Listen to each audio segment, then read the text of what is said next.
चलिए स्टार्ट करते हैं। तो लास्ट क्लास में हमने कुछ क्वेश्चंस देखे थे और हाइपर कॉन्जुगेशन का एक दो एप्लीकेशन देखे थे। आज स्टार्ट करते हैं एस्टिमेशन डिटेक्शन, है ना। हैंड डाल लो। Detection and estimation of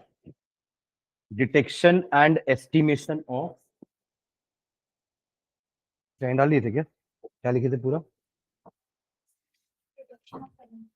okay ठीक है। Elements in an organic compound, in an organic compound, detection and estimation of elements in an organic compound, in an organic compound. ठीक है, उसमें पहला देखते हैं कार्बन हाइड्रोजन का।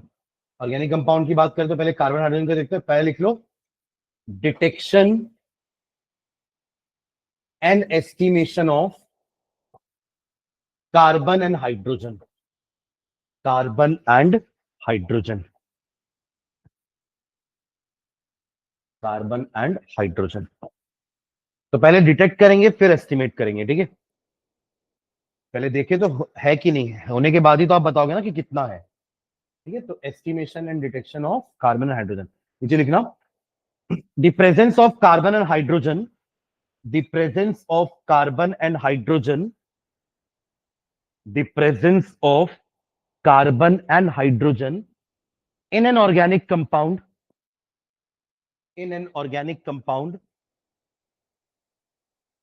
is detected by heating, is detected by heating, is detected by heating the given compound, the given compound is detected by heating the given compound with dry copper oxide, with dry copper oxide, with dry copper oxide, when carbon present is, when carbon present is oxidized to carbon dioxide, CO2, when carbon present is oxidized to carbon dioxide, CO2, and hydrogen is oxidized to water, H2O, and hydrogen is oxidized to water, H2O. Full stop. Next line में carbon dioxide thus formed, carbon dioxide thus formed, carbon dioxide thus formed is tested by passing through lime water. Carbon dioxide thus formed is tested by passing through lime water, by passing through lime water, while water, while water, while water condenses, while water condenses and turns anhydrous copper sulfate blue, while water condenses and turns copper sulfate blue, copper sulfate blue. Setup समझना है इसका ना।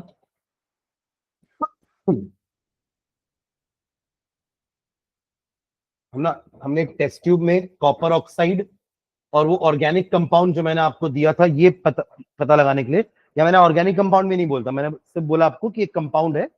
अगर organic compound बोल दूंगा तो जाहिर सी बात है उसमें कार्बन हाइड्रोजन तो होंगे ही। तो बस एक कंपाउंड है, आप टेस्ट करके बताओ कि इसके अंदर कार्बन और हाइड्रोजन है या नहीं। तो आप क्या करोगे, उस ऑर्गेनिक कंपाउंड को कॉपर ऑक्साइड जो कि एक तरह का ऑक्सीडाइजिंग एजेंट होता है उसके साथ इसको हीट करेंगे।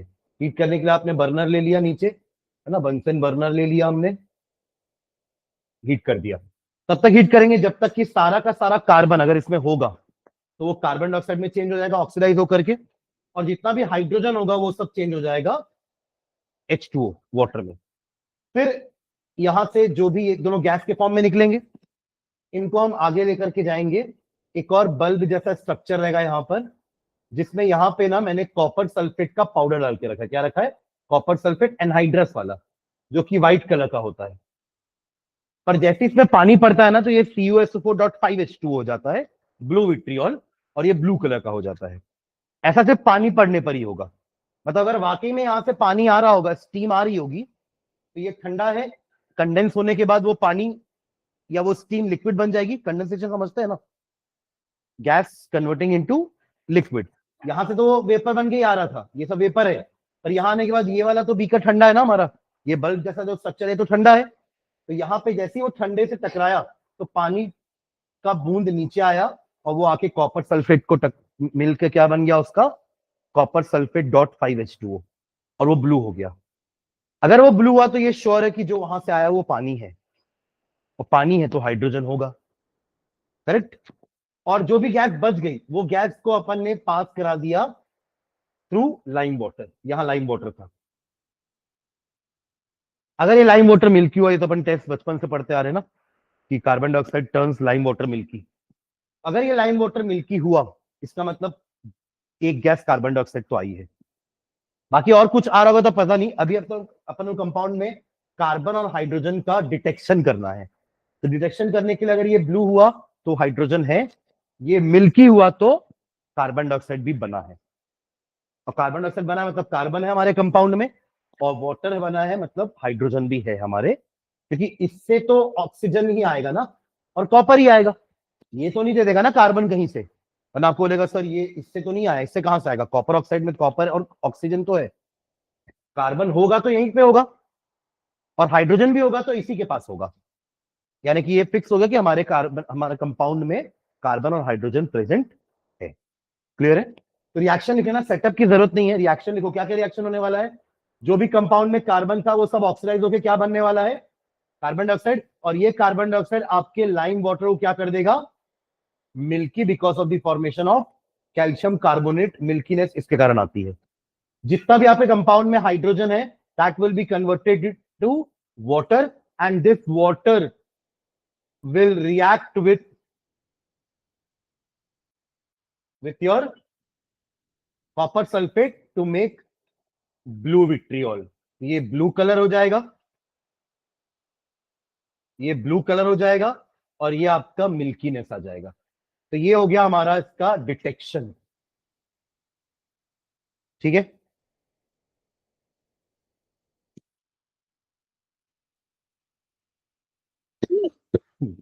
तो ये तो डिटेक्शन हुआ।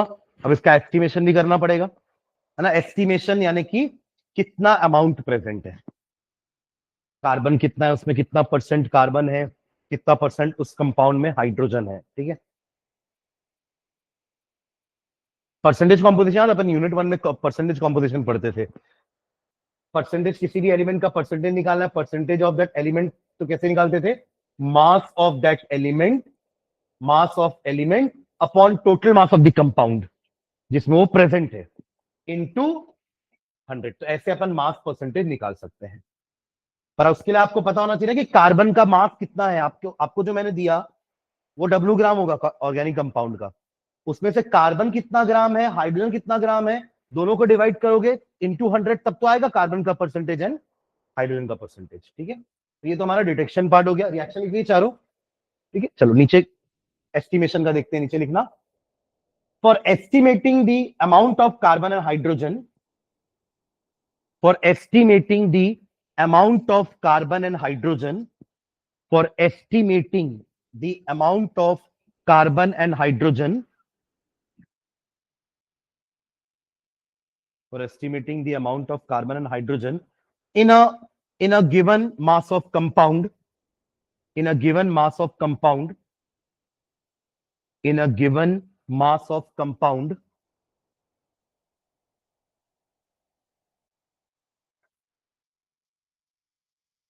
comma, heat the organic compound strongly, heat the organic compound strongly, heat the organic compound strongly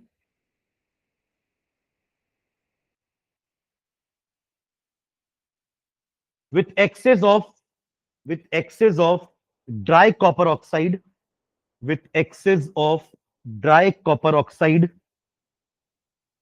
with excess of dry copper oxide until all the carbon and hydrogen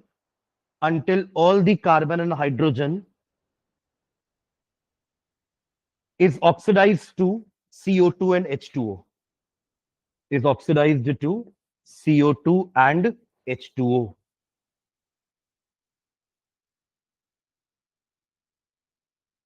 Is oxidized to CO2 and H2O. जैसे अपन ऊपर किए थे, वहां भी CO2 और H2O बनाए थे, फिर इनको पास करा के डिटेक्ट कर दिए थे. ठीक है, तो सब नेक्स्ट टाइम में लिखना. The water thus produced the water thus produced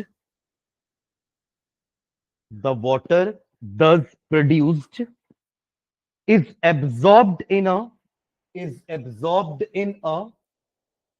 the water thus produced is absorbed in a U tube U shaped tube है ना, YouTube में चलेगा ना. हाँ, U tube containing anhydrous CaCl2 calcium chloride, while CO2 is absorbed in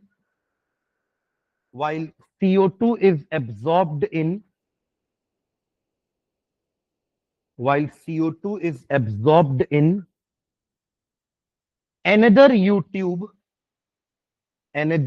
U-shaped tube containing KOH, potassium hydroxide. ये KOH अपन bio के उसमें भी पढ़ते थे ना, एक्टिविटी में. कार्बन डाइऑक्साइड को एब्जॉर्ब कर लेता है. ये मतलब एक आपको पहचानना है कि प्लांट को कार्बन डाइऑक्साइड की जरूरत पड़ती है या नहीं. तो आप 2 प्लांट लो और एक के प्लांट के साथ में अंदर KOH रख दो, तो यहां जितना भी कार्बन डाइऑक्साइड होगा वो ये KOH क्या करेगा, तो प्लांट को खाना बनाने देगा ही नहीं वो. और ऐसा सेम सेटअप में एक और प्लांट लेना, पर वहां पे KOH मत रखना, तो वहां खाना बनेगा. वो करते हैं ना अपन स्टार्च टेस्ट वगैरह, स्टार्च टेस्ट करना पड़ेगा वरना दिखेगा तो ना खाना बनता हुआ, या खुशबू थोड़ी ना आएगी खाना बनने की. वो तो आपको स्टार्च टेस्ट से पता लगाना पड़ेगा कि जिस लीफ का ब्लू ब्लैक कलर हो गया उसमें खाना बना है. और उसके पहले आपको लीफ को या प्लांट को डिस्टार्च करना पड़ता है कि पहले का तो बना हुआ नहीं है. समझ रहे, डिस्चार्ज करोगे तो पुराना खाना जितना भी खत्म हो चुका है, अब दोनों के पास खाना नहीं है. अब इस कंडीशन में दोगे तो एक में खाना बनेगा, दूसरे में खाना नहीं बनेगा.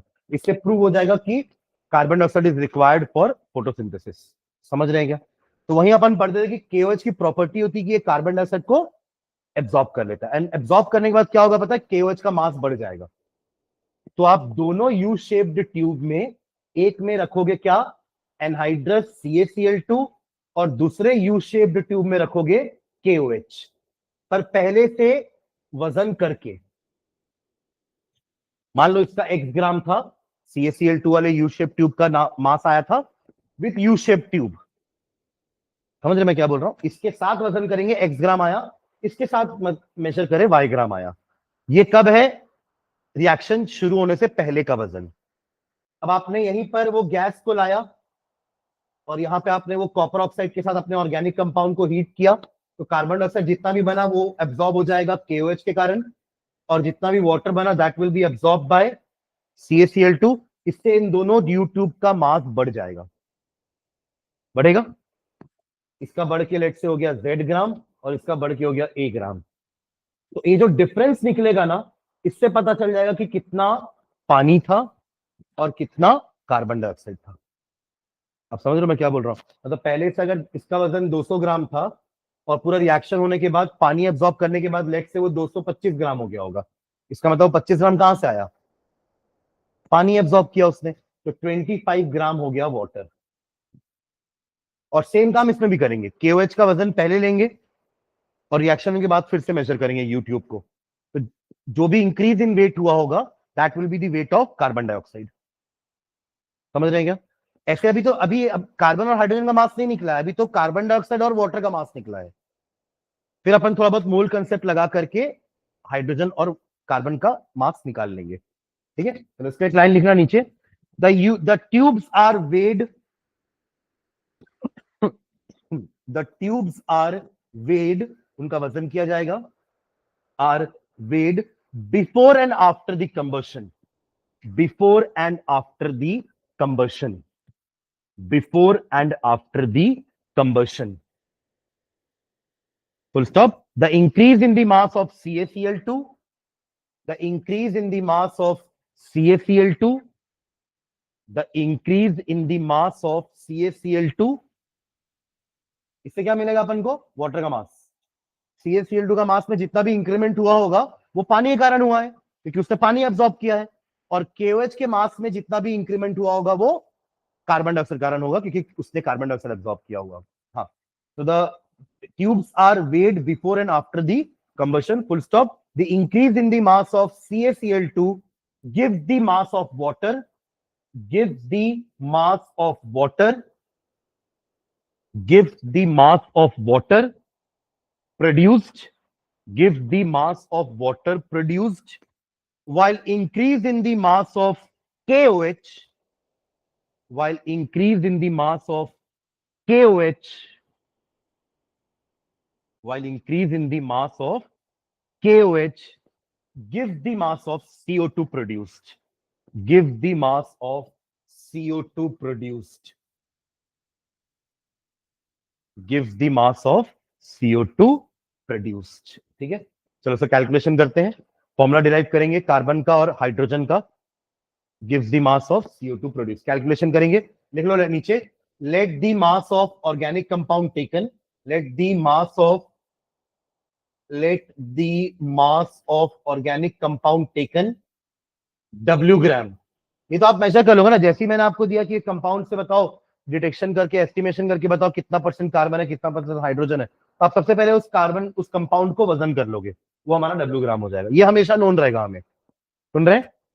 ओके, नीचे late the mass of CO2 produced, late the mass of CO2 produced, CO2 produce, इसको ले लो x ग्राम, x ग्राम। और ये कहां से आया समझ गए ना? KOH के ही यूट्यूब को पहले और बाद में वजन करने के जो डिफरेंस आया है वही x है, ठीक है। सॉरी, एक और लो वाटर वाला, late the mass of water produced y ग्राम,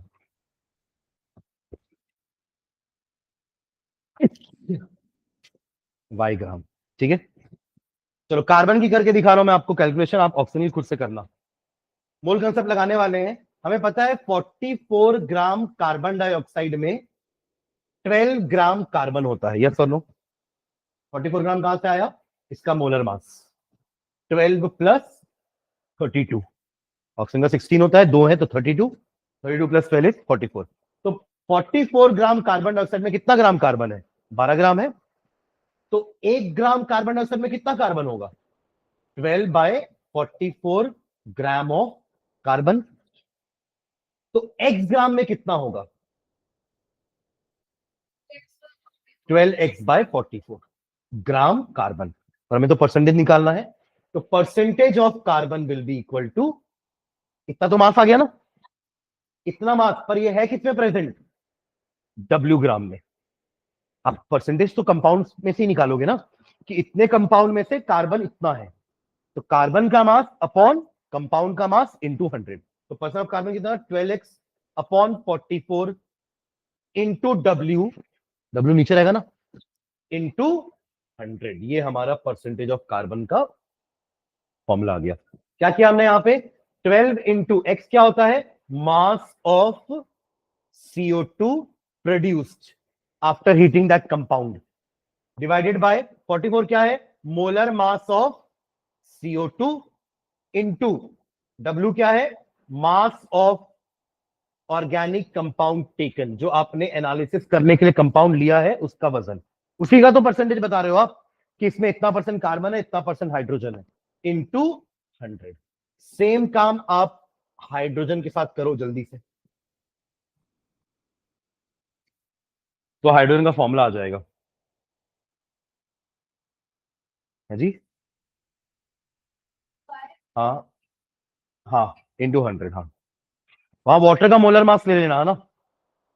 यहाँ आपने कार्बन डाइऑक्साइड के साथ कंपैरिजन किया, वहां आप वाटर का क्या लोगे, तो वाटर का मोलर मास कितना आता है, 18।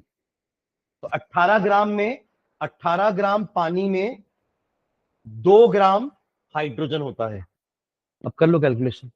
तो वाई ग्राम पानी में कितना होगा, तो 2/18 इंटू वाई, नीचे divide by W into 100, percentage, percentage of carbon निकल जाएगा ऐसे।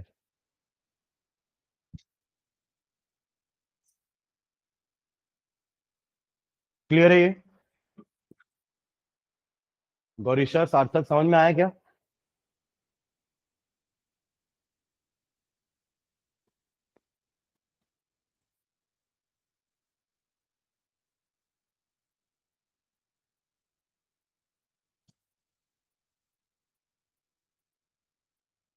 एक क्वेश्चन करते हैं, इसमें इसी फॉर्मूले बेस में क्वेश्चन आते हैं ना, अगर आएंगे भी तो एस्टिमेशन डिटेक्शन में।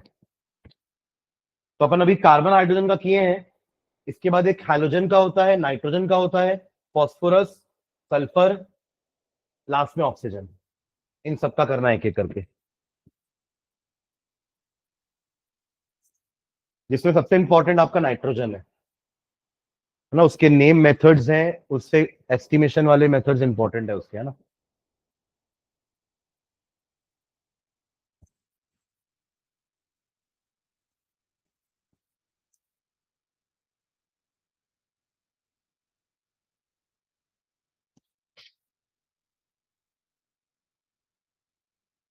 क्वेश्चन लिखना एक, on complete combustion, on complete combustion,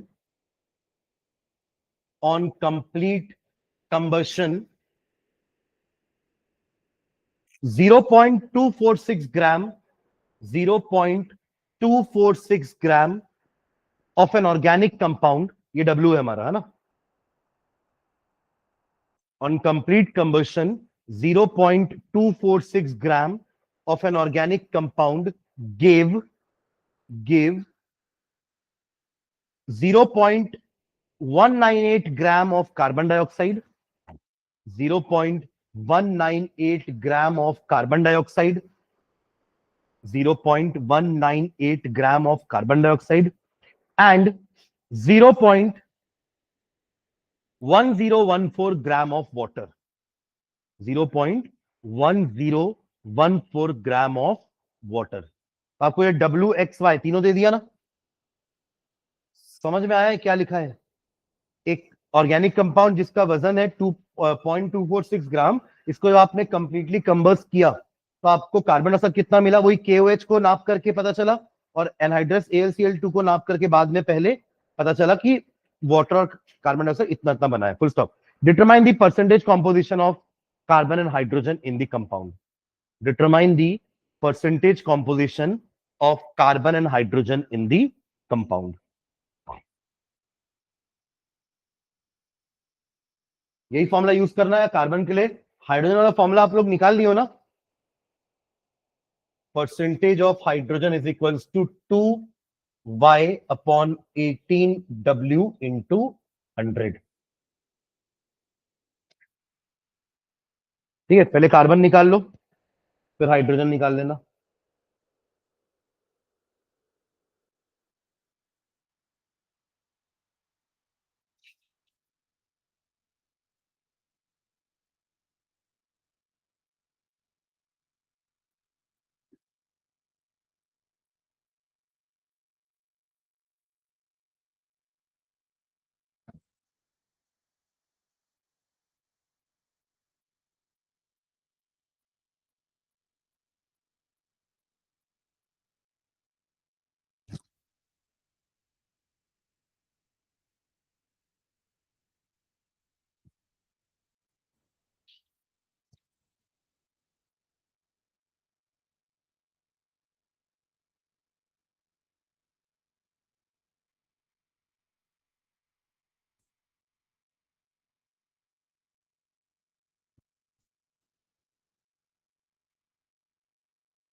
x कितना दिया हुआ है, 0.198 था।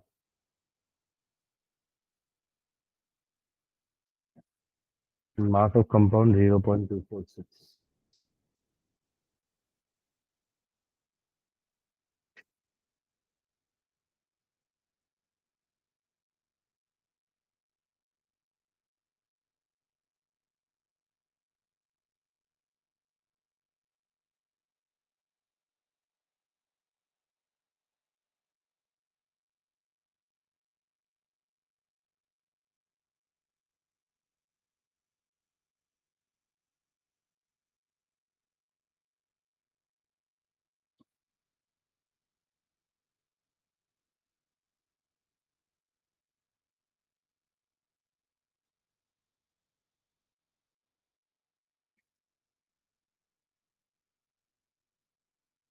ट्वेंटी वन पॉइंट कुछ आ रहा है क्या? 21.95। अब ये मत करना हाइड्रोजन निकालने के लिए 100 माइनस कर दिए ना। ऐसा कहीं लिखा नहीं कि उस कंपाउंड में सिर्फ कार्बन और हाइड्रोजन ही है। सुन रहे हैं क्या? किसी के दिमाग में आया था कि दूसरा का निकालने के लिए 100 माइनस कर देंगे, है ना? ऐसा लिखा होता कि यदि compound contains carbon and hydrogen only, तो आप ऐसा कर सकते थे, है ना? और दूसरे के लिए 2 इंटू इसका कितना दिया हुआ है? 0.1014। 18 इंटू 0.246।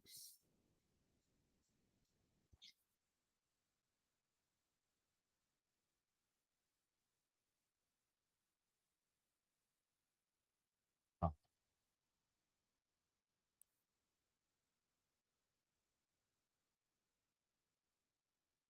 ये कितना आ रहा है? 4.57 आगे 4.58% दिया हुआ है, ठीक है।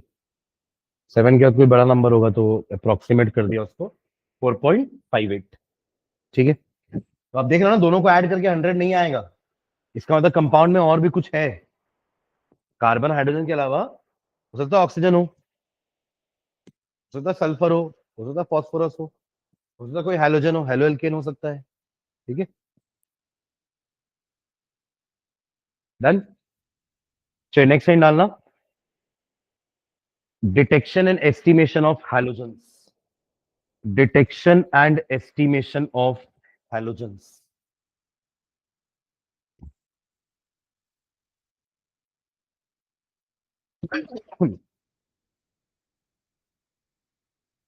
ठीक है, चलो कार्बन और हाइड्रोजन का तो डिटेक्शन हमने वो उससे कर लिया ना, लाइम वाटर से और कॉपर सल्फेट से। मतलब बाकियों के लिए अपन एक एक्सट्रैक्ट बनाने वाले हैं जिसका नाम है लेस्लैंगेज एक्सट्रैक्ट। उस एक्सट्रैक्ट से हम बाकियों का डिटेक्शन करेंगे। तो पहले उस एक्सट्रैक्ट को बनाते कैसे हैं अपन वो देखते हैं, फिर इसका डिटेक्शन पढ़ेंगे। ठीक है, तो नीचे लिखना, preparation of Lassaigne's extract. Preparation of Lassaigne's, LASSAIGNE apostrophe S, Lassaigne's extract. इसका बनाने का मेथड सब में कॉमन है ना? आप इसके बाद हम नाइट्रोजन का टेस्ट देखेंगे, है ना? और नाइट्रोजन के बाद हम अपने सल्फर या फास्फोरस का टेस्ट देखेंगे। तो सब इससे अपन कर सकते हैं लेस्लैंगेज से। ठीक है, देखो इसमें, a small piece of freshly cut sodium. इसका बनाने का तरीका लिख रहे हैं ना, कैसे बनाएंगे। A small piece of freshly cut sodium is heated gently in a is heated gently in a small piece of freshly cut sodium is heated gently in a fusion tube fusion tube till it forms a shining globule till it forms a shining globule, globule, till it forms a shining globule. ठीक है, full stop. The tube is removed from the flame. The tube is removed from the flame the tube is removed from the flame and a small amount of organic compound and a small amount of organic compound and a small amount of organic compound जिसका आपको test करने दिया है, मतलब आप पहले उसी से क्या बनाने वाले हो, अपना टेस्टिंग वाला मटेरियल।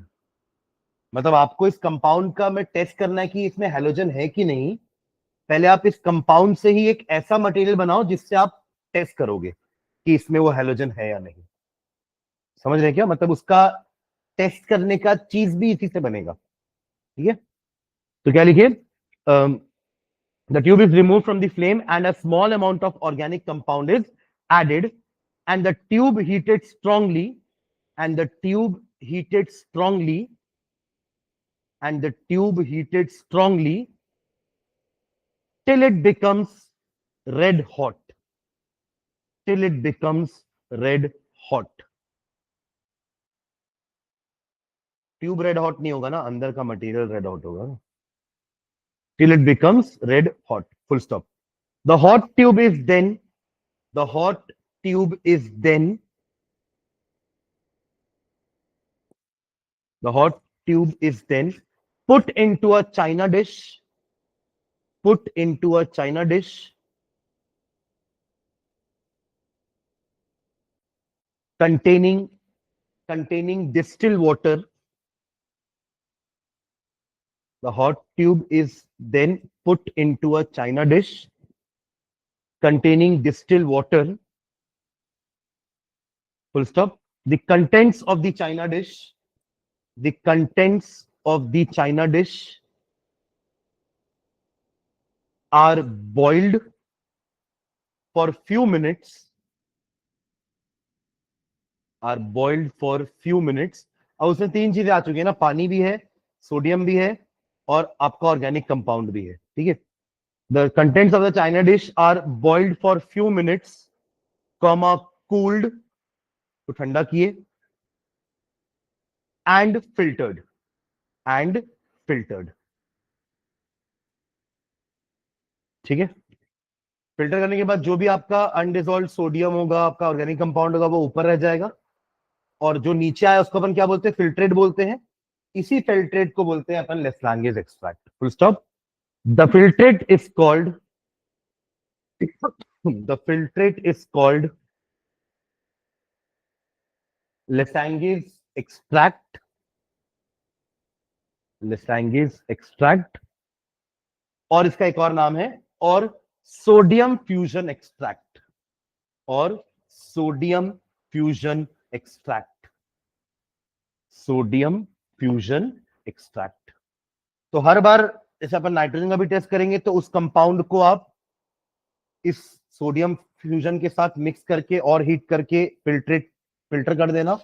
उसके बाद जो आपको एक्सट्रैक्ट नीचे मिलेगा that will be our testing reagent. अब इस रिएजेंट के साथ अपन फिर से ऑर्गेनिक कंपाउंड डाल के अपना टेस्टिंग को प्रूव करेंगे कि हाँ, अगर ये इस कलर का हुआ तो ये एलिमेंट प्रेजेंट है, इस कलर का हुआ तो ये एलिमेंट प्रेजेंट है। ठीक है, चलो नीचे लिखना। अब अपन इसी को यूज कर रहे हैं ना हैलोजन का टेस्ट के लिए। नीचे लिखो, a part of the Lassaigne's extract, a part of the Lassaigne's extract is boiled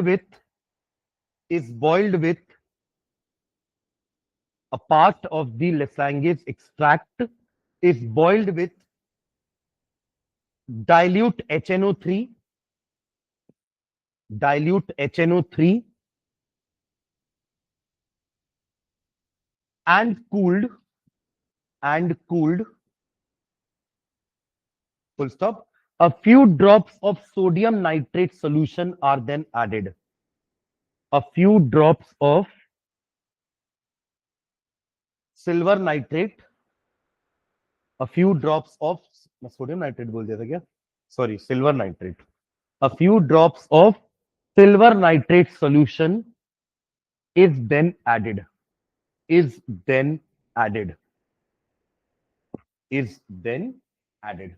देखिए, अगर ये हमारा कंपाउंड में हैलोजन है तो हमारे लेस्लांगेज एक्सट्रैक्ट में एक हैलोजन जरूर होगा। मतलब it can be NaCl, it can be NaBr, it can be NaI। यही मेरा लैंगेज एक्सट्रैक्ट है, ठीक है। अब इसी में ही हम, अगर ये NaCl है, इसमें क्लोरीन है, अगर इसमें NaBr है यानी कि ब्रोमीन है, और या फिर ये NaI अगर आयोडीन होगा, तो यही बनेंगे हमारे लैंगेज एक्सट्रैक्ट। और इसी में अपन क्या ऐड कर रहे हैं, AgNO3, AgNO3, AgNO3। तीनों का क्या होगा, डबल डिस्प्लेसमेंट रिएक्शन होगा। Na will go with nitrate in all the 3 cases, और आपको 3 अलग अलग प्रेसिपिटेट मिलेंगे। अगर Cl है तो आपको मिलेगा प्रेसिपिटेट AgCl का, ब्रोमीन है तो आपको मिलेगा AgBr का पीपीटी यानी कि प्रेसिपिटेट, और AgI का पीपीटी अगर आपका आयोडीन प्रेजेंट है उस कंपाउंड में। बाकी तीनों केस में आपको एक तो मिलने वाला है, वो है आपका NaNO3 जो कि पानी में डिसॉल्व हो जाएगा। अब इनके कलर से आपको पता लगाना है, या कलर देख के आपको पता चलेगा कि उसमें क्लोरीन है कि ब्रोमीन है कि आयोडीन है, ठीक है। तो अगर व्हाइट पीपीटी आया तो इट विल बी क्लोरीन। ऐसी बाकी दोनों के लिए भी लिख लो। इसके लिए पेल येलो लिखना यानी कि लाइट येलो, और इसमें लिख लो येलो। तो ये पीपीटी का कलर डिसाइड करेगा कि आपके कंपाउंड में अगर हैलोजन है तो कौन सा है, ठीक है। और कुछ होगा ही नहीं रिएक्शन, अगर यहाँ पे हैलोजन नहीं होगा तो रिएक्शन कुछ होगा ही नहीं आगे। ये अपन तो डिटेक्ट करें ना, जरूरी नहीं है इसमें हैलोजन हो, हम एक पॉसिबिलिटी लेकर के ये रिएक्शन करवा रहे हैं, ठीक है। इससे तो लैंगेज एक्सट्रैक्ट हर जगह काम आ जाएगा। अभी जैसे अपन ने इसमें AgNO3 डाल के डिटेक्शन किया, अगर यहाँ पे कोई भी तीनों कलर का पीपीटी है, समझ जाना कि इसमें हैलोजन तो नहीं है। सुन रहे हैं क्या? तो फिर अपन इसी लैंगेज एक्सट्रैक्ट को किसी और चीज से टेस्ट करवाएंगे। नाइट्रोजन के लिए ये वाला कंपाउंड अलग लेंगे अपन। सुन रहे हो मैं क्या बोल रहा हूं?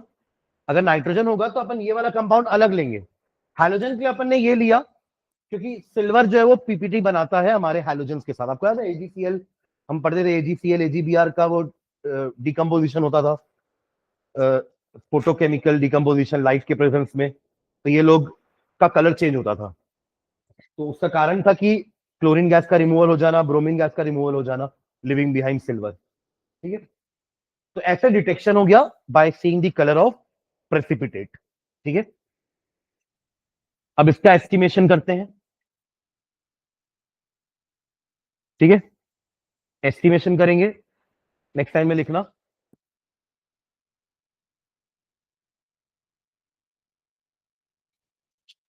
For estimation, for estimation, for estimation a known mass of organic compound, for estimation a known mass of organic compound is heated with nitric acid, is heated with nitric acid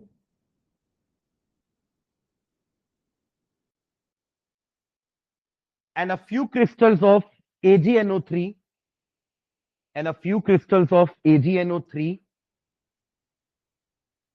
and a few crystals of AgNO3 in a sealed glass tube, in a sealed glass tube. Sealed इसलिए क्योंकि ये सब जो gas बनेगी उड़ ना जाए, इसलिए सील कर देंगे ऊपर से। Sealed glass tube called Carius tube, इस ट्यूब का नाम है कैरियस ट्यूब, ठीक है। अब अगर इसमें भी कार्बन हाइड्रोजन होगा तो वो तो कार्बन डाइऑक्साइड और वाटर बन जाएगा, हमें उससे मतलब नहीं है। पर अगर उसमें हाइड्रोजन होगा तो वो बनाएगा AgX। क्या बनाएगा? AgX, कोई सा भी AgX, उसका पीपीटी। फिर अपन क्या करेंगे, उसको फिल्टर करेंगे। अब यहां नीचे फिल्टर का काम नहीं है क्योंकि मुझे तो पीपीटी चाहिए। पीपीटी से पता चलेगा ना कितना क्लोरीन है, कितना ब्रोमीन है, कितना आयोडीन है, क्योंकि जो भी पीपीटी है वो आपके क्लोरीन, ब्रोमीन और आयोडीन से ही बना है। तो उस पीपीटी को अपन पहले वॉश करेंगे। आपने फिल्टर कर दिया ना, पीपीटी ऊपर रह गया फिल्टर पेपर में। अब आप उस फिल्टर रेसिड्यू को क्या बोलते हैं अपन? रेसिड्यू। जो ऊपर रह जाता है रेसिड्यू, नीचे आ गया फिल्ट्रेट। तो उस रेसिड्यू को पहले अपन वॉश करेंगे, ड्राई करेंगे, फिर वे करेंगे, उसका वजन निकालेंगे कितना, क्योंकि जो भी आपका क्लोरीन आया होगा वो आपके कंपाउंड से ही आया होगा। क्योंकि AgNO3 के पास तो क्लोरीन नहीं है ना। जो भी कंपाउंड में क्लोरीन बना होगा वो पूरा का पूरा कहां से आया होगा? आपके ऑर्गेनिक कंपाउंड से, क्योंकि आपने उसके बीकर के अंदर और कुछ तो लिया ही नहीं है। You are heating the organic compound with AgNO3। तो जो भी हैलोजन होगा वो आपके कंपाउंड से ही आया होगा उसके पास। तो प्रेसिपिटेट की वजन से अपन क्लोरीन या ब्रोमीन या आयोडीन का मास कैलकुलेशन करेंगे। ठीक है, ओके। तो नेक्स्ट में लिखना, the precipitate of silver, the precipitate of silver halide formed, the precipitate of silver halide formed is filtered, चार प्रोसेस करेंगे, filtered, comma washed, comma dried, dry करना जरूरी है वरना पानी भी होगा ना उसमें, तो पानी का वजन भी आ जाएगा प्रेसिपिटेट के साथ, इसलिए ड्राई करना जरूरी है वजन करने से पहले। गीले AgCl को अगर आपने वजन कर दिया तो उसमें पानी का मास भी आ जाएगा, इसलिए वॉश इसलिए क्योंकि कुछ इंप्योरिटी ना हो, फिर ड्राई ताकि वाटर भी हट जाए, and weighed, last step weighed, filtered, washed, dried and weighed. ठीक है, चलो कैलकुलेशन पार्ट, सब इन डालो, कैलकुलेशन करते हैं इसकी भी। कैलकुलेशन पहला लिख लो, let the mass of the substance W gram, mass of the substance W ग्राम।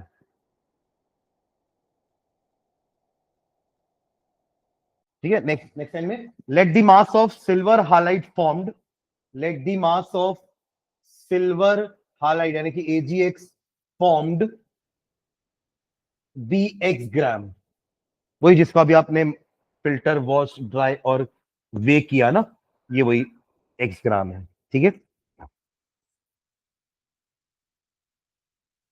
तो नेक्स्ट लाइन में किसी भी, आप देखो, आप AgCl लो, AgBr लो या AgI लो, हर एक मोल में आपके पास 108 इसका मास होता है सिल्वर का। मतलब अगर आप इसमें देखोगे तो 108 प्लस 35.5 में 108 ग्राम सिल्वर का, रेस्ट इज क्लोरीन। जैसे अभी अपन ने वाटर के लिए नहीं निकाला, कार्बन डाइऑक्साइड के लिए निकाला ना, कार्बन डाइऑक्साइड में 44 ग्राम में 12 ग्राम है, तो सेम अभी आप इसमें करोगे कि अगर इन दोनों को ऐड कर दो कितना आएगा, ये 143.5 आएगा। शुरुआत अपन यहीं से करेंगे कि 143.5 ग्राम AgCl में Cl कितना है, 35.5 ग्राम ऑफ क्या, Cl। तो 1 ग्राम में कितना होगा, 35.5 अपॉन 143.5। तो x ग्राम में कितना होगा, क्योंकि x ग्राम ही तो लिया ना हमने, लिया मतलब वजन करने के बाद पता चला 35.5, 35.5 upon 143.5 into x upon W into 100, सीधा परसेंटेज निकाल दिया। तो फॉर्मूला एक जनरल क्या बनेगा समझना इधर, यहां क्या आने वाला है, आपके हेलोजन का एटॉमिक मास। सुन रहे हैं मैं क्या बोल रहा हूं, अगर फ्लोरीन है तो 35.5 आ जाएगा, अगर ब्रोमीन है तो 80 आ जाएगा, ब्रोमीन का 80 होता है, अगर आयोडीन है तो 127 आ जाएगा। सुन रहे हैं क्या, नीचे क्या आएगा, उस सिल्वर हालाइट का molar mass.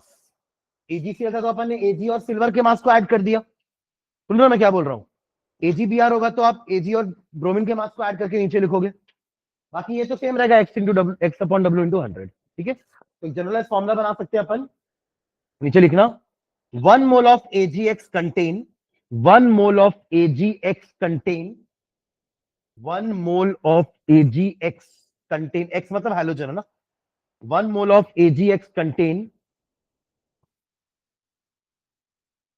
1 mole of Ag and 1 mole of Cl, X, 1 mole of Ag and 1 mole of X, 1 mole of X.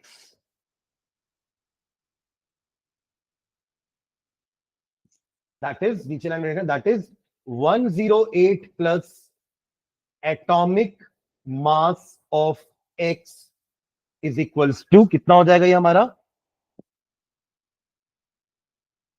atomic mass of X, इतना ही तो होता है ना उसमें, इतने में atomic mass of X gram of X is there. तो 1 gram के लिए कितना होगा, तो atomic mass of X divided by 108 plus atomic mass of X, divide कर दिया ना, इतना ग्राम ऑफ X मिलेगा। तो W ग्राम में कितना हो जाएगा, सेम वापस बस नीचे W आ जाएगा और परसेंटेज के लिए आप इंटू 100 कर देंगे, ठीक है। W ग्राम के, सॉरी W ग्राम नहीं, सॉरी क्या आएगा यहाँ पे, X gram. X gram of compound में कितना होने वाला है, atomic mass of X upon 108 plus atomic mass of X into X। ये X और ये X अलग अलग है ना, ये X मतलब हैलोजन के लिए लिखा हुआ X है, और ये X क्या है, X gram of precipitate is formed. And last percentage निकालना है, परसेंटेज ऑफ X यानी halogen is equals to atomic mass of halogen divided by 108 plus atomic mass of halogen into, नीचे आपका W आ जाएगा, ऊपर X ग्राम इंटू 100। ये एक general formula निकल गया।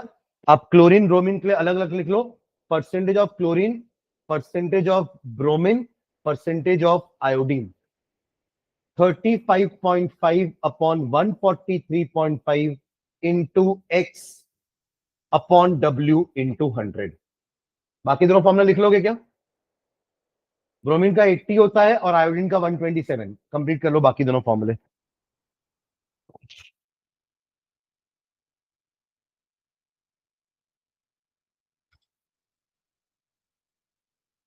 इसको कैपिटल एक्स लिख देना, जहां पे आप हेलोजन बोल रहे हो ना वहां कैपिटल एक्स कर देना, वरना कंफ्यूजन होगा ये एक्स और इस एक्स में ना।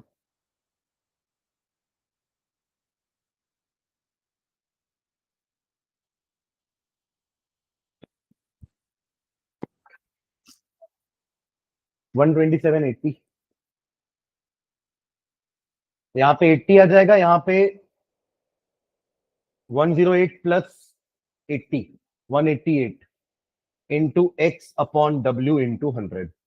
एंड लास्ट 127 अपॉन 235 होगा क्या, 108 plus 127 into x upon W into, ये हमारे तीनों के फॉर्मूले अलग अलग हो गए। समझ गए ना जनरलाइज फॉर्मूले से ये तीनों कैसे डिराइव किए हैं अपन। एक क्वेश्चन लिखो, in Carius method of estimation of halogen, in Carius method of estimation of halogen, in Carius method of estimation of halogen, comma 0.15 gram of an compound, 0.15 gram of a organic compound, 0.15 gram of a organic compound give 0.12 gram of 0.12 gram of AgBr। जो PPT बना वो किसका था, AgBr का था। यानी कि pale yellow बना होगा, उसको फिर फिल्टर किए, वॉश किए, ड्राई किए, वे किए, तब जाके 0.12 आया, ठीक है। Full stop. Find out the percentage of bromine in the compound, find out the percentage of bromine in the compound,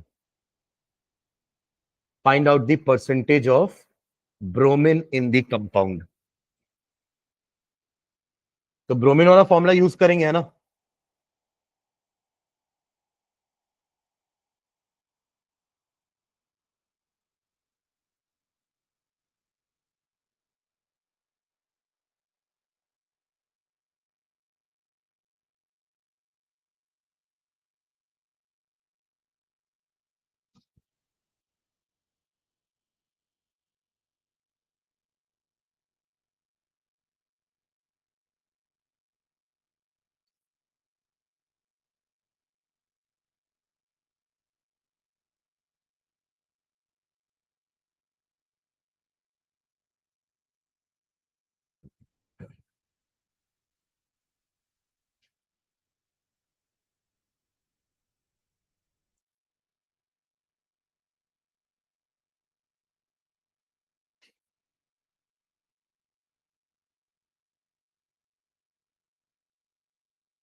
आया, कितना परसेंटेज आ रहा है, ठीक है 34.04। 80/188 इंटू 0.12 डिवाइडेड बाय 0.15। कैलकुलेशन ज्यादा बड़ा नहीं है क्या, है ना?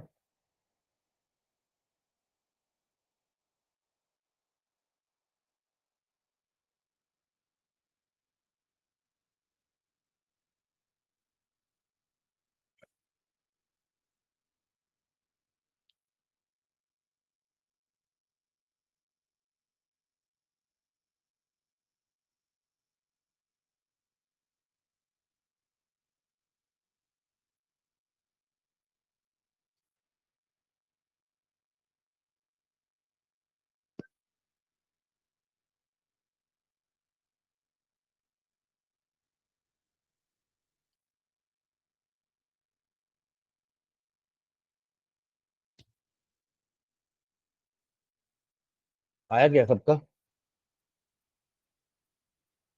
नहीं, 34.04।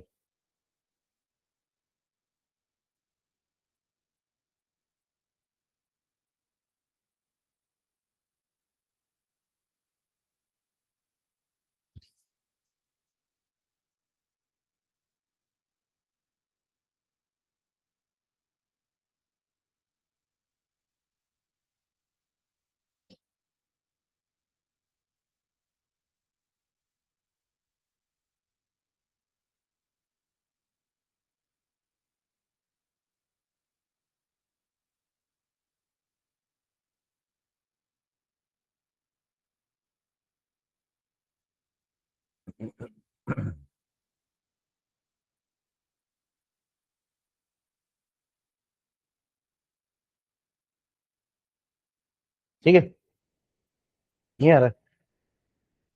चलो नेक्स्ट लाइन डालना। Detection and estimation of sulphur. Detection and estimation of sulphur. चलो उसको नेक्स्ट क्लास में करते हैं, सल्फर वाला। सल्फर, उसके बाद फॉस्फोरस,